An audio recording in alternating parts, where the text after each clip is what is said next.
नमस्कार, मैं सुनीला शर्मा, एक शिक्षिका। आज फिर आपके पास, आपके साथ भारत टीवी के माध्यम से आज की शिक्षा और कल का भविष्य, इस पर अपने विचार प्रस्तुत करने के लिए उपस्थित हुई हूँ।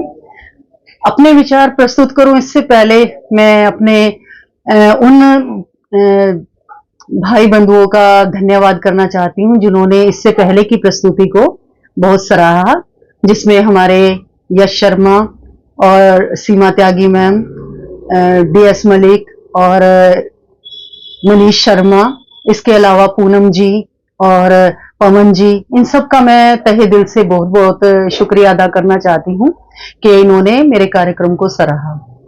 तो आज मैं अपने विचार कॉर्पोरल पनिशमेंट, जो कि जिस पर कि गवर्नमेंट ने बैन लगा रखा है, इस पर अपने विचार प्रस्तुत करने के लिए आपके सामने हूं कि ये कितना सही है और कितना गलत है। सबसे पहले तो मैं ये कहना चाहूंगी कि गवर्नमेंट कोई भी निर्णय लेती है तो उस पर बिना किसी भी तरीके से संदेह करना अपने आप में गलत है। तो मैं उस कानून को गलत नहीं कहूंगी कि गवर्नमेंट ने ये कानून बनाया, क्यों बनाया और गलत बनाया है, बल्कि मैं इसे ये कहूंगी कि कोई भी कानून बनाया जाता है तो उसमें नेचुरल है, उस समय की परिस्थितियों को ध्यान में रख के बनाया जाता है। लेकिन होता क्या है कि बाद में वो कानून लोग अपनी सुविधा के अनुसार उसमें बदलाव कर लेते हैं और उसका दुरुपयोग भी होने लगता है। तो इसी तरीके से जो स्कूलों में कॉर्पोरल पनिशमेंट है, जो शारीरिक दंड है, जिस पर बैन है, तो इसमें एक शिक्षक के माध्यम से जो मैं महसूस करती हूँ, तो उन्हीं विचारों को लेकर आपके सामने हूँ। मैंने जो महसूस किया है कि थोड़ा बहुत शारीरिक जो है, ये कॉर्पोरल जो पनिशमेंट है, बहुत ज्यादा नहीं कि बच्चे के ऊपर बहुत ज्यादा अत्याचार हो, लेकिन थोड़ी बहुत होनी जरूरी है।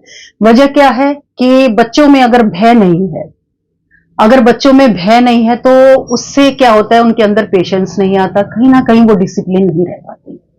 अब इस बात को मैं थोड़ा सा इस तरीके से समझाना चाहूंगी। हम सब समाज में रहते हैं, बहुत से अलग अलग विचारों के व्यक्तियों से मिलते हैं। हमारे यहाँ प्रशासन है, प्रशासन का एक भय होता है कि गलत करेंगे तो नेचुरल हमें पनिशमेंट मिल जाएगी, सजा मिल जाएगी।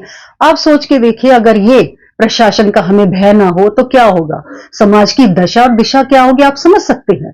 ठीक इसी प्रकार से एक बच्चे के लिए स्कूल जो होता है, उसका एक समाज होता है, अलग अलग नेचर के बच्चों से वो वहां मिलता है, अपने व्यक्तित्व का विकास करता है। साथ में टीचर एक प्रशासन का काम करते हैं, उसे पता होता है कि अगर वो गलत करेगा तो टीचर से उसको पनिशमेंट मिल सकती है या उससे सुनने को मिलेगा।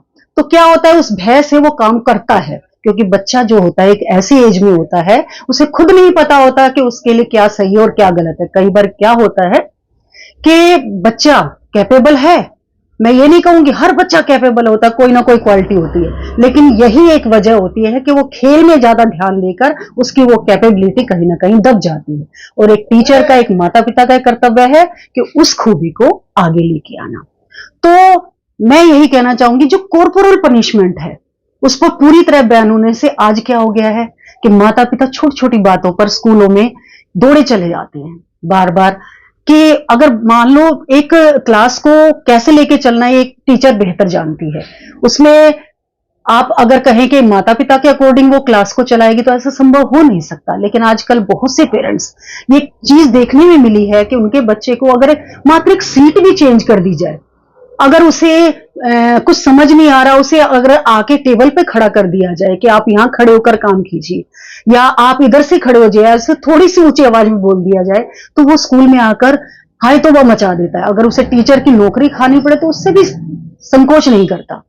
लेकिन आप इससे देखिए कि क्या हो रहा है, बच्चा समझ रहा है कि टीचर मेरा कुछ नहीं बिगाड़ सकती, मुझे पता है कि मैं कुछ भी करूंगा टीचर मुझे कुछ नहीं कह सकती, यानी वो भय खत्म हो गया। उससे क्या हुआ कि वो डिसिप्लिन भी उसके अंदर से खत्म हो गया, पेशेंस जो उसके अंदर होना चाहिए वो भी खत्म हो गया। अब क्या होता है, पासा तो पलटता ही है। जैसे ही वो बच्चा 6 से 10th की क्लासेस के बीच में आता है, तो जो वो टीचर पे हावी हो रहे थे पेरेंट्स, बार बार आ रहे थे, ये मैंने अपना व्यक्तिगत अनुभव किया है और बहुत जगह देखा भी है कि 9-10 तक आते आते वो माता पिता आंखों में आंसू लेकर हाथ जोड़कर उन्हीं टीचर से कह रहे होते कि मेरे बच्चे का जीवन सुधार दें, किसी भी तरीके से इसे सही रास्ते पर ले आए। वजह क्या होती है कि जब वो उसने अपने गुरु का सम्मान करना नहीं सीखा तो वो माता पिता का सम्मान करना कहां से सीख जाएगा। वो माता पिता को भी आंखें दिखाने लगता है, वो रिश्तेदारों को भी आंखें दिखाने लगता है, और 9-10th की एज में आते आते इतना पक जाता है कि उसे संभालना भी मुश्किल हो जाता है। मैं सिर्फ ये सभी बातें इसलिए कह रही हूं कि जो ये भय जो समाप्त होता जा रहा है बच्चों में, क्या हो रहा है, पेशेंस खत्म हो रहा है। आजकल आप देखेंगे कि बच्चा अपने माता पिता की नहीं सुनता। इतने सारे हादसे हो रहे हैं कि उस बच्चे ने सुसाइड कर लिया। सुसाइड केसेस पहले कहां थे? मेरी एज के जो अभिभावक होंगे या जो बहनें या भाई होंगे वो अच्छी तरीके से जानते हैं पहले कहां सुसाइड होते थे। मात्र एक आधा कोई केस समझ में आ गया, लेकिन आज आप हर दूसरे दिन न्यूज़पेपर में देखते हैं। क्यों देखते हैं? वजह सिर्फ यही है, क्योंकि बच्चे में सहन शक्ति रही ही नहीं, सहन शक्ति है ही नहीं। थोड़ा सा मेरे हिसाब से बच्चों को रफ एंड टफ थोड़ा सा उनकी परवरिश हो तो वो हर परिस्थिति को झेलने के लायक हो जाता है।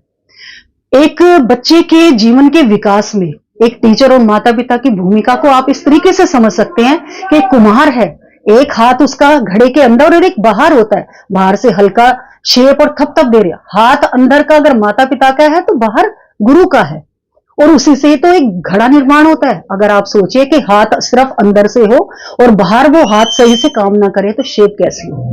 तो दोनों को एक समान रूप से चलना पड़ता है। तो हमें अपने बच्चों को यह सिखाना है कि माता पिता और गुरु आपके जीवन में ऐसा स्थान रखते हैं कि इनका अपमान कभी नहीं करें।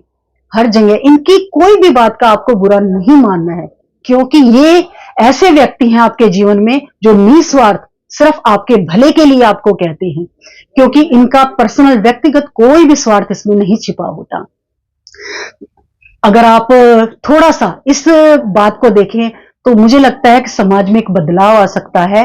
क्योंकि मैं ये भी नहीं कहूंगी कि बच्चों को बहुत मारा पीटा जाए या बहुत अति की जाए, बहुत, क्योंकि ऐसे केसेस हो रहे थे तो कानून बना, लेकिन उसके साथ साथ मैं ये भी कहूंगी कि थोड़ा बहुत भय का कुछ ना कुछ होना चाहिए, बच्चे के मन में होना चाहिए कि अगर वो काम नहीं करेगा तो टीचर से उसे सुनना पड़ेगा या डांट पड़ सकती है, और उसको सहन करना भी उसे आना चाहिए। इसमें अभिभावक उनका सहयोग करें, टीचर्स का सहयोग करें, तभी तो एक बच्चे का जो व्यक्तित्व है वो अच्छे से निर्माण हो सकेगा। अंत में अपनी बातों को 2 पंक्तियों के साथ कहना चाहूंगी। गुरु गोविंद खड़े काके लागू पाए, बलिहारी गुरु आपने गोविंदियों मिलाए। ये जो कहावत है ऐसे ही नहीं बनी है, गुरु का स्थान बहुत ऊंचा होता है, वो ज्ञान देता है तभी तो आपको गोविंद मिलते हैं। तो अंत में फिर से एक बार कहूंगी कि अपने विचारों को जो मैंने आपके सामने रखे हैं, अगर आप अपनी राय देते हैं कि मैं कितनी सही हूं कितनी गलत, तो मुझे भी एक प्रोत्साहन मिलता है। तो कृपया अपनी राय अवश्य दें। धन्यवाद।